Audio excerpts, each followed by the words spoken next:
പരിശുദ്ധനായവൻ്റെ തിരുനാമത്തിന് സ്തുതി.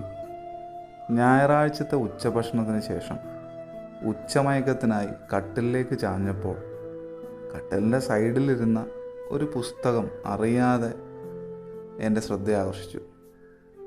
ഇതൊരു സാധാരണ പുസ്തകമല്ല, തികച്ചും വ്യത്യസ്തമായൊരു പുസ്തകം. പുസ്തകത്തിൻ്റെ പേര് ലോകത്തിന് വേണ്ടിയുള്ള നമ്മുടെ നാഥയുടെ കരുണയുടെ സന്ദേശം എന്നാണ്. കഴിഞ്ഞ നൂറ്റാണ്ടിൻ്റെ അവസാന ദശകത്തിൽ അയർലൻഡിലെ ഡബ്ലിനടുത്തുള്ള റഹേനിയിൽ പാവപ്പെട്ട ഒരു ആത്മാവിന് പരിശുദ്ധ ദൈവമാതാവ് നൽകിയ സന്ദേശങ്ങളാണിത്. കരുണയുടെ നാഥ എന്ന നാമധേയത്തിലാണ് ദൈവമാതാവ് ഇവിടെ തന്നെ വെളിപ്പെടുത്തിയത്. ആ സന്ദേശങ്ങൾ മാതാവ് ആവശ്യപ്പെട്ട പ്രകാരം ക്രമീകരിച്ചതാണ് ഈ പുസ്തകം. ഇതിൻ്റെ ഒരു പ്രത്യേകത, ഓരോ ആത്മാവിനും അപ്പോൾ ആവശ്യമായ സന്ദേശം വ്യക്തിപരമായി ലഭിക്കുന്നു എന്നതാണ്. എന്നാൽ പിന്നെ ഇന്ന് നമുക്കുള്ള സന്ദേശം ഒന്ന് കേട്ടാലോ?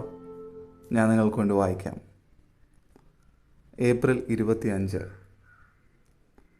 എൻ്റെ കുഞ്ഞെ, ഞാൻ എന്തുകൊണ്ടാണ് ഇപ്രകാരം വരുന്നതെന്ന് നീ അത്ഭുതപ്പെടുന്നു.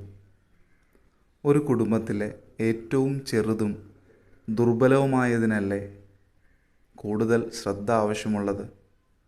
ദുർബലയും സംശയരഹിതയുമായ നിന്നെയാണ് ഞാൻ എൻ്റെ കരുണയുടെ സന്ദേശങ്ങൾ ലോകത്തിനു വേണ്ടി എഴുതാൻ തിരഞ്ഞെടുത്തിരിക്കുന്നതെന്ന് നീ വിശ്വസിക്കണം.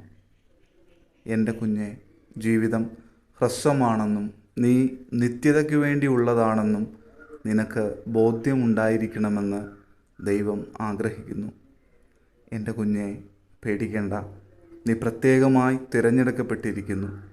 എന്നാൽ ഞാൻ ചെയ്യുന്നതെല്ലാം പൂർണ്ണമായും നിനക്ക് മനസ്സിലാകില്ല. സ്വർഗത്തിലെത്തുമ്പോൾ മാത്രമേ നീ എല്ലാം മനസ്സിലാക്കുകയുള്ളൂ. പ്രാർത്ഥിക്കുക, ഈ കൃപയെ പ്രതി ദൈവത്തിന് നന്ദി പറയുക. ഞാൻ നിന്നെ അനുഗ്രഹിക്കുന്നു, ഞാൻ നിൻ്റെ അടുക്കൽ വരുന്നു എന്നത് യാഥാർത്ഥ്യം തന്നെയാണ്.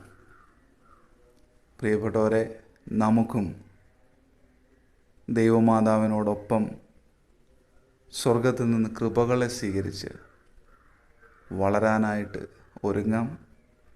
കൂടുതൽ പ്രാർത്ഥിക്കാൻ, കൂടുതൽ ദൈവത്തിനെ സ്നേഹിക്കാൻ, കൂടുതൽ കൃപയിലായിരിക്കാൻ ദൈവം നിങ്ങളെ അനുഗ്രഹിക്കട്ടെ. അനുഗ്രഹപ്രദമായൊരു ദിവസം നേരുന്നു.